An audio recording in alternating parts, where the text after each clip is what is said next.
আমাশয় লীগের রাজনীতি থেকে শেখ হাসিনা আউট হচ্ছে। আমাশয় লীগ কেন বললাম? আমাশয় হইলে যে পরিস্থিতি হয়, তো আওয়ামী লীগের অবস্থা ভাই তার থেকে খারাপ। হ্যাঁ, তো আজ থেকে আমরা আমাশয় লীগ বলতে পারি। আপনারা আমাশয় লীগ বলতে পারেন, সেটা বেটার হবে। কালকে রাত্রে দেখলাম আমার এক মামা লেখছে অম লীগ।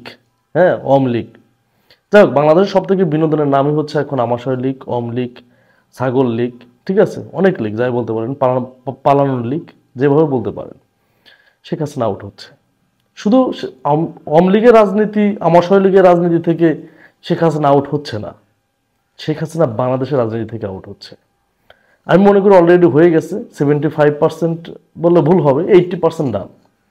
80% সে বাংলাদেশের রাজনীতি থেকে আউট হয়ে গেছে। গতকাল রাতে আমি সারাদিন একটু এদিক ওদিক থাকি, যাই হোক মোটামুটি কাজ করতেছি দেশের জন্য, দলের জন্য। তো রাতে যখন কথা হয়, যারা বিশেষ করে দেশের বাইরে যারা থাকে, কিছু তো আছে না, কিছু ডাই হার্ট ফ্যান, মানে আমার ফ্যান না, আমি যে দলের জন্য কাজ করতেছি সেই দলের কিছু ফ্যান আছে, যারা দলের খরচ থেকে শুরু করে একটু যেটা অনেক কিছু বহন করে। এনাদের সাথে একটা মিটিং হয়। তো কালকে রাত্রে একটা বড় ভাইয়ের সাথে কথা বলতেছিলাম।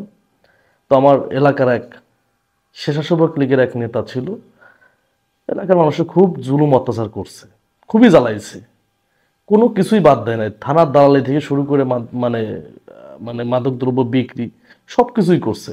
তো আমাদের এই যে আসন, এই আসনের যে নেতা ছিল অম লীগ বা আমাশয় লীগ যাই বলেন, এই অম লীগের যে মানে অভিভাবক ছিল সে হচ্ছে লন্ডনে। তো তার অবস্থা খুবই খারাপ, শুকায় মুখায় গেছে, পাগলের মতো হয়ে গেছে। একদম মনে হয় যে তার বয়স হচ্ছে 100 বছর হয়ে গেছে, এমন কন্ডিশন। তো আমি ওই ছবিটা দিয়ে আমার বড় ভাইরে পাঠাইছিলাম, ভাই আর কি ক্যান্সার হয়েছে নাকি। তো পরবর্তীতে ওই ছবিটা আবার সেই স্বেচ্ছাসেবক লীগের নেতারে পাঠাইছে। এখন সেই নেতা মানে যা তা বলে গালিগালাজ করতেছে। মানে এটা আমি শেয়ার করতে পারলাম না, শেয়ার করার মতো কোনো পরিস্থিতি নাই। যা তা বলে গালাগালি করতেছে সেই নেতারে। কেন গালিগালাজ করতেছে? যে ওরা দেশ থেকে পালায় চলে গেছে, আমাদের একটা খরচ এসে খরচটাও দেয় না, কোনো কিছু নাই, যোগাযোগ রাখে না। এটা শুধু একটা আসন। আর যেই লোকটারে গালিগালাজ করতেছে সে একজন মন্ত্রী ছিল এবং আওয়ামী লীগের গুরুত্বপূর্ণ পদে ছিল। হ্যাঁ, বাংলাদেশ আওয়ামী লীগের, আওয়ামী লীগ মানে আমাশয় লীগের গুরুত্বপূর্ণ পদে ছিল, তাকে গালিগালাজ করতেছে।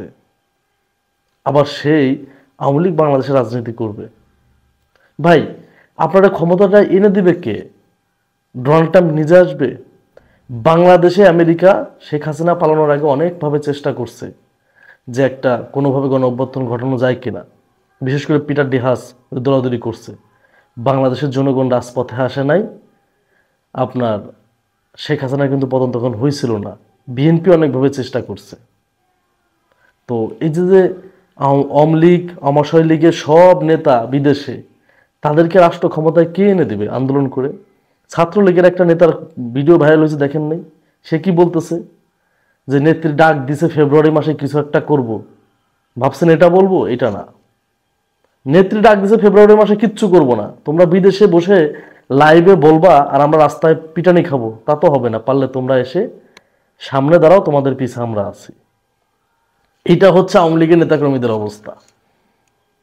আর আওয়ামী লীগ, আমাশয় লীগের বড় বড় নেতারা বলতেছে যে শেখ হাসিনার রাজনীতি করা যাবে না, শেখ হাসিনার রাজনীতি বাংলাদেশে এস্টাবলিশ হবে না, শেখ হাসিনা বাংলাদেশ থেকে আউট হয়ে গেছে। এরশাদের যে পতন হয়েছিল, এরশাদের পতনের পরে এরশাদ এদিক ওদিক করে কিন্তু শেখ হাসিনা যতদিন ছিল টিকে ছিল, ঠিক না? 91 থেকে 2024 পর্যন্ত এরশাদের দলটা টিকে ছিল এদিক ওদিক করে। কিন্তু আওয়ামী লীগ, আমাশয় লীগ হারিয়ে যাচ্ছে। এত বছর টাইম নেবে না। আপনার চিন্তা করেন, 34 বছরের মতো বাংলাদেশের রাজনীতিতে ওই যে এরশাদের দল ছিল, আওয়ামী লীগ থাকবে না, আমাশয় লীগ থাকবে না, পরিস্থিতি খুবই খারাপ। আর শেখ হাসিনার বাংলাদেশের রাজনীতি, আর শেখ হাসিনা বাংলাদেশের রাজনীতিতে ফিরে আসবে, এটা ভাই বাস্তবে টোটালি ইম্পসিবল। এই স্বপ্ন কেউ দেখেন না। শেখ হাসিনা নিজেই বাংলাদেশে আসবে না, বাংলাদেশের রাজনীতিতে শেখ হাসিনা আসবে না। আর এই আওয়ামী লীগ, আমাশয় লীগের ভবিষ্যৎ কি, এটা আমাশয় লীগের নেতাকর্মীরাই জানে না। ধন্যবাদ।